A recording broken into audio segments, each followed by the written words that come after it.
กาศสบายดีและก็สวัสดีพี่น้องปองไปหมดสุคนในบรรยากาศยามเศร้าๆมื้อนี้ก็สิได้ไปงานแต่งทุกคนมื้อนี้งานแต่งหลานมื้อนี้มาเบิ่งมาชมนำกันจะพาทุกคนไปเบิ่งไปชมว่าเพิ่นจัดงาน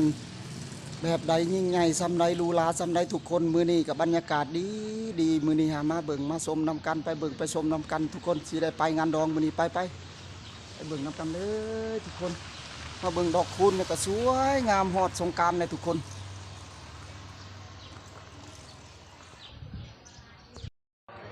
ตอนนี้ก็ได้มาฮอดงานเลยทุกค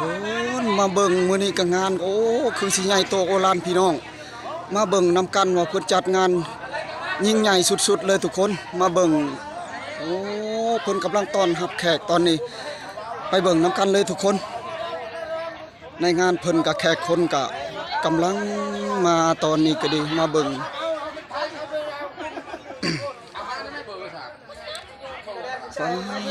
ตัวทุกคนสุดยอดเลยงามหลายมาเบิ่งดอกไม้เพิ่นประดับย่องโอ้เต็มไปด้วยความสวยงามเจ้าบ่าวบ่นี่ฮะบ่แม่นบ่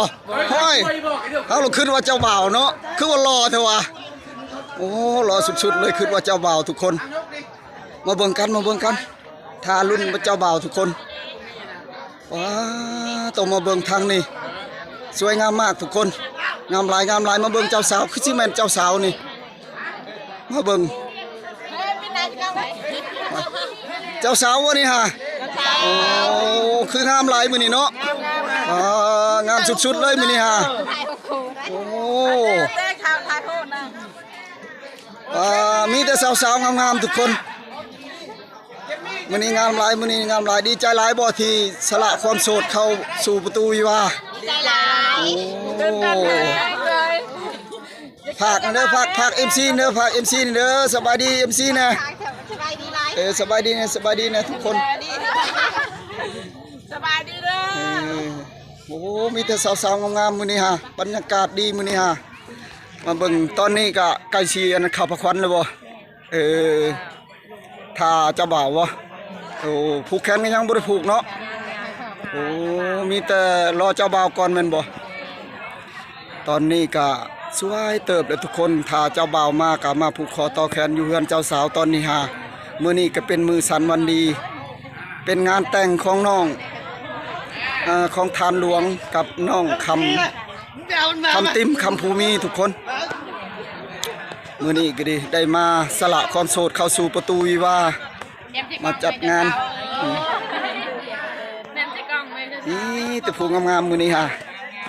สิไปรับแขกบ่เดี๋ยวนี้ฮะไปซะรับแขกก็ไปเพิ่นสิไปรับแขกเจ้าสาวก็ดีเพราะว่าแขกเพิ่นก็ได้มาที่แขกที่เพิ่นเสื้อเชิญทุกคนตอนนี้ก็ดี มาเบิ่งบรรยากาศตอนนี้ก็แขกก็ยังบ่ทันหลายแขกก็กำลังทยอยมา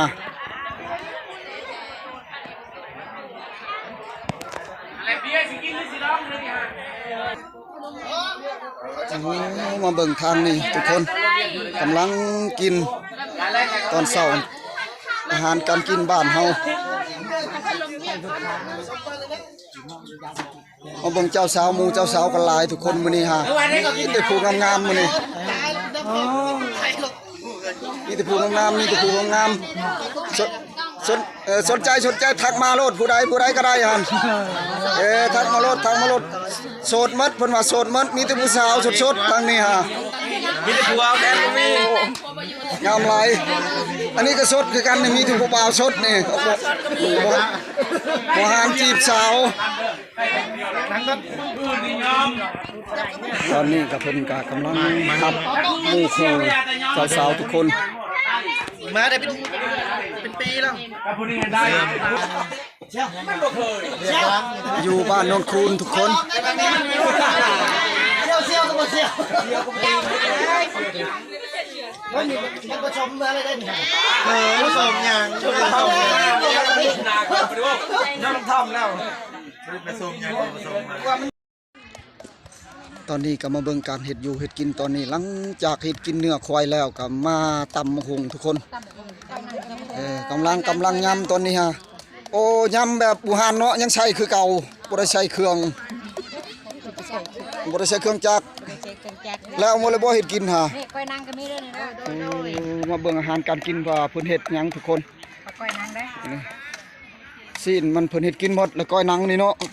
เป็นตาแซ่บอีหลีนี่ฮะ ลองชิมเบิ่ง เบิ่งดูทุกคนนี่ก้อยหนังหนังมันก็มาก้อย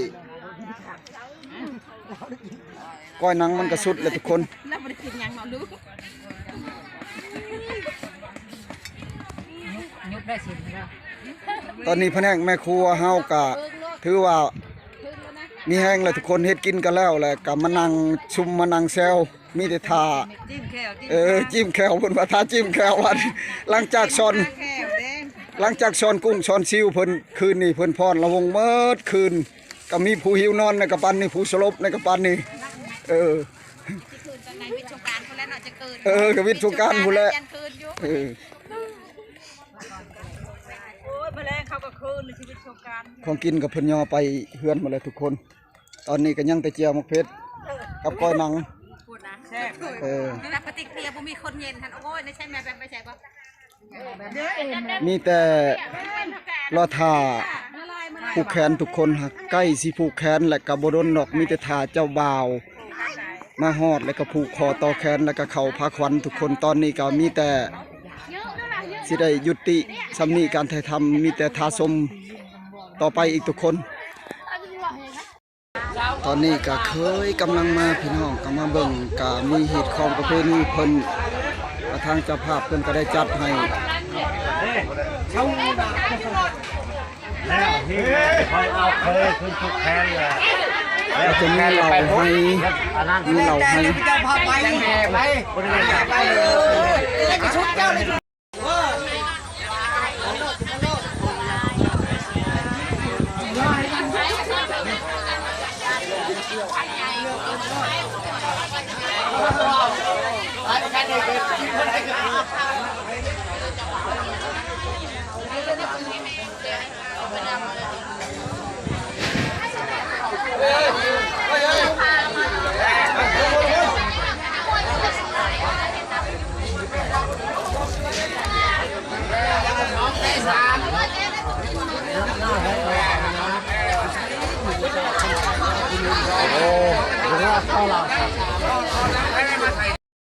ตอนนี้ก็กำลัง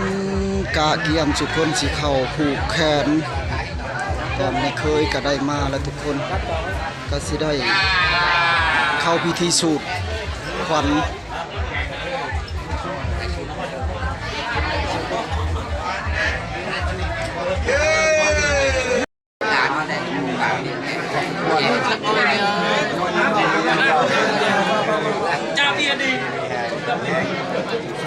ตอนนี้ก็หลังจากสูตรขวัญแล้วก็มาผูกแขนบ่าวสาวทุกคนตอนนี้ฮะ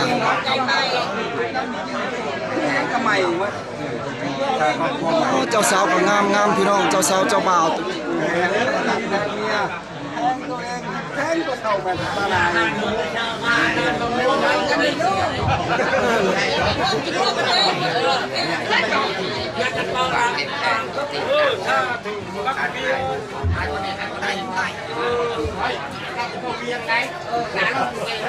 ทางนี้ก็จะเป็นแม่เจ้าสาวนี่ก็ดี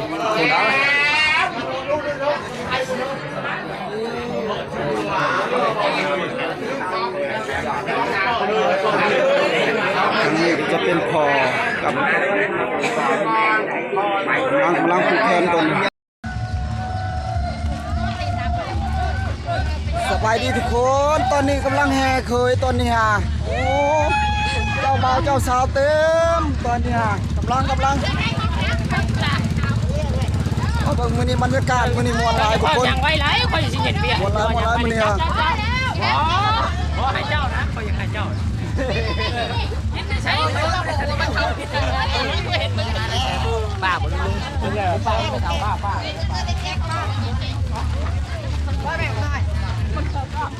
จะเป็นคนอย่างไรช็อตแฟนอย่างผอนี่กำลังแห่เคย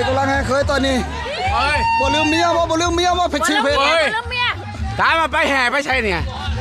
เฮือนตัวนะฮะเฮือนตัวนะเฮือนพี่บ่เฮือนไปเฮือนบ่ล้อมเออ ผู้ยันบ่ฮอดนะมันแดดมันไกลเนี่ยได้จักจอบมันสิเข้าแล้วคำใต้คำหนาวแล้ว เป็นเจ้าบ่าว อันเราเคยจะเป้าไปใส่โอ้เท่ายังไม่ได้เป้าแล้วดิเชี่ยวเชี่ยวโอ้เราเคยเป้าไปใส่เชี่ยวเชี่ยวเชี่ยวมึงยันบ่ฮอดนะก็แม่เชี่ยวเฮ้ยเชี่ยวมึงยันบ่ฮอด กระตาเห็ดนี่จะมียังนี่อ๋อหมูเห็ดเป็ดไก่ทุกคนถ้วย15ใบไก่15โตวตอนนี้ก็สิได้เอาไปจำผีเพราะว่าเห็ดเฮาก็ถือผีทุกคน ตอนนี้ก็เป็นเฮือนผีทุกคนบอนเพิ่นสิเข้าพักควันตอนนี้ก็มาเบิ่งประตูเงินประตูทองเฮาป้าจักด่านนี่ฮะโอ้ชามด่านนี่ตัวผู้งามๆมาลัดประตูเงินประตูทองมื้อนี้ฮะตัวทุกคนมีตัวผู้งามๆมีตัวผู้งามๆ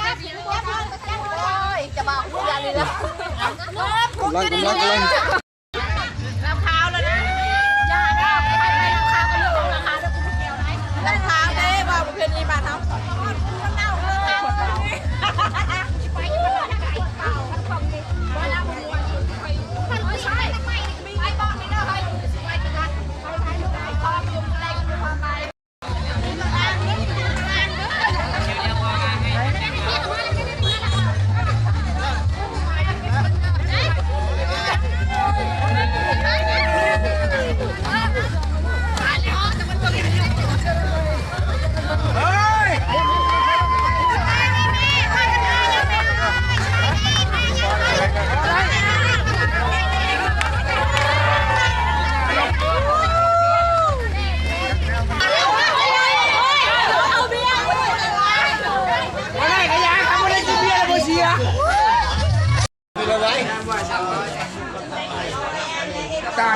เขาดอย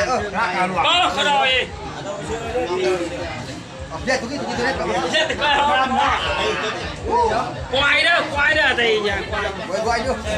ตัวถึงได้แย่เลยแจ๊บเยอะควายคือกันเยอะงัดรักเยอะแกกินเนี่ยเราไปเนี่ยควายเราไปเนี่ยแล้วเราหุ่นลง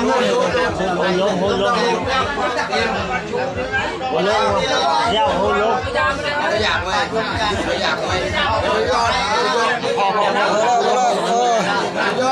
ยามาฮิตขึ้นฮิตขึ้นพอแล้ว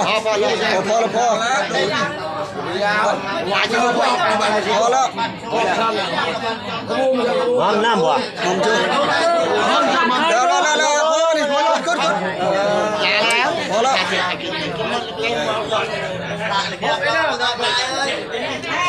ถือว่าการเข้าพักผ่อนก็ได้สำเร็จทุกคนก็ได้แล้วเป็นทีเรียบร้อยตอนนี้ฮะ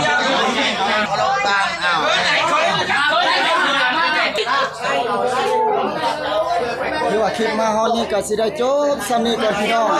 ขอฝากติดตามชมคลิปหน้าเด้อพี่น้องขอฝากสบายดี